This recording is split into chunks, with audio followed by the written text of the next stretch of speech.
Salut, c'est Logan et je te propose un petit récap de ce qui s'est passé cette semaine dans la pop culture. Bienvenue dans Pop Actu.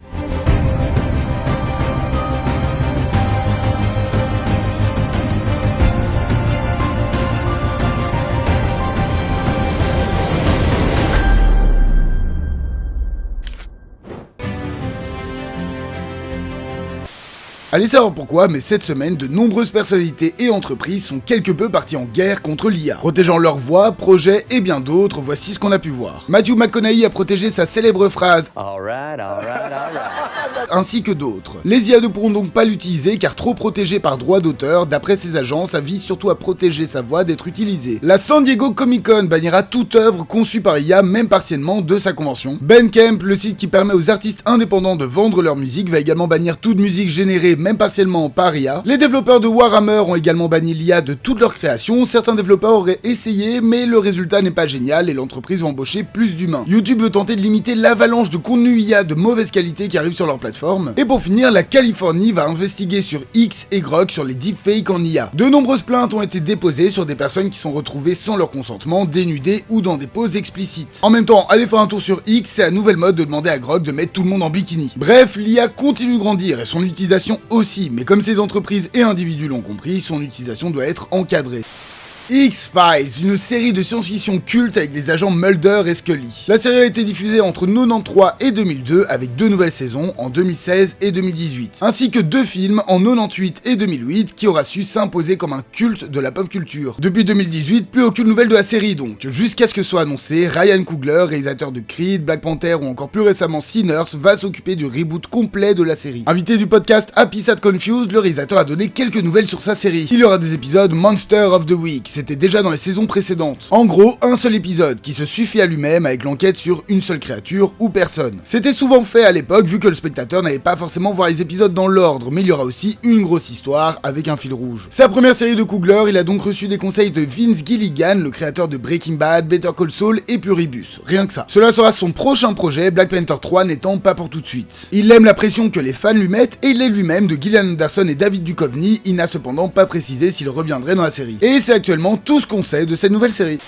4e épisode de 2026, 3e fois qu'on va parler du rachat de Warner Bros par Netflix. Vous n'êtes pas sans savoir que Paramount avait proposé une contre-offre à Warner Bros pour les acheter au lieu de Netflix. La vérité, c'est qu'il n'y en a pas eu qu'une, mais bien 8. Toujours plus d'argent, des promesses, mais la vérité est que le conseil d'administration de Warner Bros ne fait que les refuser. Ils disent que l'argent est moins stable, que le rachat n'est pas meilleur que celui de Netflix, etc., etc. Et Paramount commence doucement à péter un câble. Ils ont notamment commencé à envoyer des lettres aux actionnaires de Warner en leur disant que le conseil d'administration leur ment sûrement et qu'ils n'ont pas tous les tenants et aboutissants des 2 deals. Ils ont également saisi la justice américaine pour exiger à Warner Bros de divulguer tous les tenants et aboutissants du deal avec Netflix. Mais leur dernier gros coup, c'est le fait que David Hayson, le PDG, est allé s'entretenir avec des hommes politiques européens. Son but, que le deal entre Netflix et Warner ne soit jamais approuvé par l'Union européenne. De son côté, la seule chose qu'on a entendue de Netflix, c'est que Ted Sarandos accepterait finalement la fenêtre de sortie pour les films Warner en salle de 45 jours. Bref, on est parti sur un nouveau fil rouge qu'on suivra certainement encore pendant un bon moment.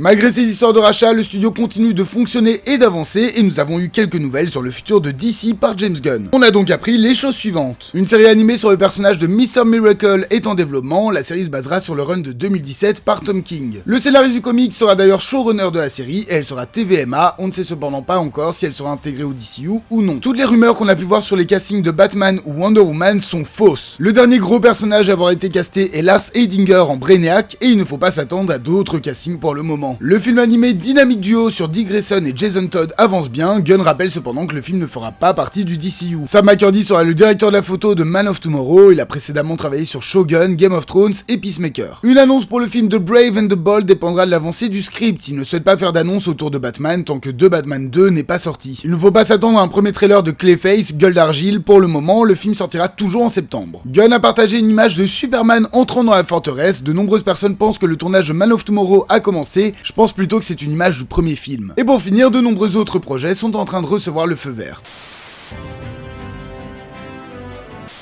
Une première bande-annonce et affiche pour la seconde saison de One Piece ont été dévoilées. Jennifer Lawrence devrait reprendre son rôle de Katniss dans le prochain film Hunger Games. Une première affiche et bande-annonce pour La Momie ont été diffusées. Le dernier teaser d'Avengers Doomsday a été révélé. Marvel a remercié ses fans pour le milliard de vues cumulées sur les 4 teasers et a lancé un compte à rebours en ligne pour le film. Une première bande-annonce pour Wildwood a été diffusée. Une première bande-annonce pour la seconde saison de Monarch a été dévoilée. Deux premières images de The Dreadful ont été diffusées. Une première affiche et teaser pour Scream 7 ont été dévoilés. Michelle Williams rejoint Daniel Craig et Cillian Murphy au casting du prochain film de Damien Chazelle. Une première bande-annonce pour Epic, le documentaire et ciné-concert de Baz Luhrmann sur Elvis a été diffusée. Hotel Transylvanie 5 est en projet. Une nouvelle bande-annonce pour Pillion a été dévoilée. Une première bande-annonce pour The Bluff a été diffusée. La première bande-annonce de la 3e saison d'Euphoria a été dévoilée. Maisie Stella serait en pourparlers pour rejoindre la série Life is Strange de Prime Video. Une première image de La Ferme des Animaux a été dévoilée. Gracie Abrams fera ses débuts au cinéma dans le film Please d'Alina Rain pour A24. Ryan Hurst jouera Kratos dans la série God of War de Prime Video. Teresa Palmer a également rejoint la série dans le rôle de Sif. Une première affiche pour le revival de Scrubs a été diffusée. Une première image de Wishful Thinking a été dévoilée. Une première image de Sender a été diffusée. Une première image de Sophie Turner dans la série Tomb Raider de Prime Video a été dévoilée. Une première bande-annonce pour la seconde saison de Ted a été diffusée. Hans Zimmer s'occupera de la bande originale de la série Harry Potter. Une nouvelle affiche et bande-annonce pour The Bride ont été dévoilées. Une série séquelle à Game of Thrones est en train d'être analysée. Les rumeurs disent que la série pourrait se concentrer sur le personnage d'Arya. Aegon's Conquest, autre projet Game of Thrones, est en développement. Ils hésitent à le faire en série ou en un gros film. Kate Blanchett rejoint le casting de Dragon 2 dans le rôle de Valkia. Et ça va être compliqué à dire,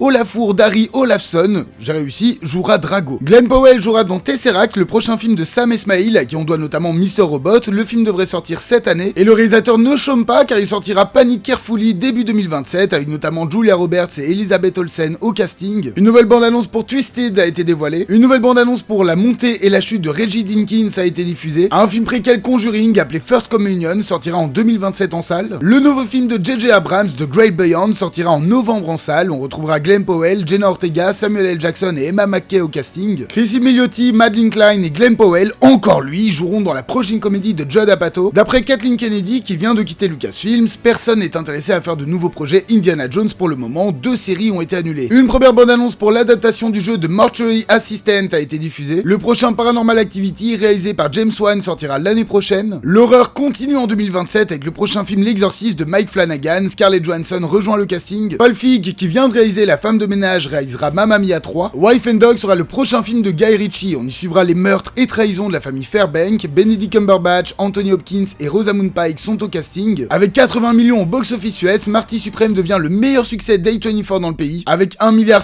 Zootopie 2 devient le 9e film au box-office mondial et le 2e en termes de film d'animation. Mike Colter dit avoir eu des discussions sur le retour de Luke Cage dans le MCU, cependant rien n'est officiel. De premières affiches et bandes-annonces pour le concert au ciné de 21 Pilots ont été dévoilées. Oui, ça n'a pas un grand rapport avec la pop culture, mais c'est mon groupe préféré et je fais ce que je veux. Ludwig Göransson a commencé à travailler sur la bande originale de l'Odyssée. Une première bande-annonce pour Life is Strange Reunion a été diffusée. De premières affiches pour Forbidden Fruits ont été dévoilées. Une nouvelle image de Saccharine a été diffusée. Une nouvelle affiche pour Psycho Killer a été dévoilée. Et pour finir, Zoé Saldana devient l'actrice la plus lucrative de l'histoire du cinéma. Elle a fait une vidéo pour remercier J.J. Abrams pour Star Trek, les frères Russo pour les derniers Avengers, James Gunn pour les Gardiens de la Galaxie et bien évidemment James Cameron pour Avatar.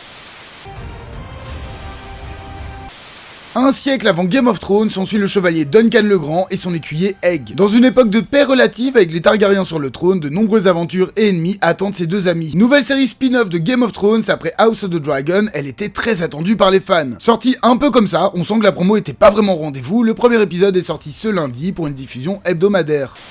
Angleterre, 1850. Will, professeur de latin, fait la rencontre de la jeune Agnès. Ils commencent une liaison, vont se marier et avoir 3 enfants. Alors que Will tente sa chance comme dramaturge à Londres, Agnès reste à la maison. Lorsqu'un drame se produit, le couple vacille, mais c'est de leur épreuve commune que Shakespeare s'inspirera pour Hamlet. Le film de Chloé Zhao sort enfin chez nous. Après avoir gagné le meilleur film aux Golden Globes, il s'annonce comme un vrai phénomène. Alors, est-ce que l'engouement américain est mérité? Réponse dès ce 21 janvier en salle.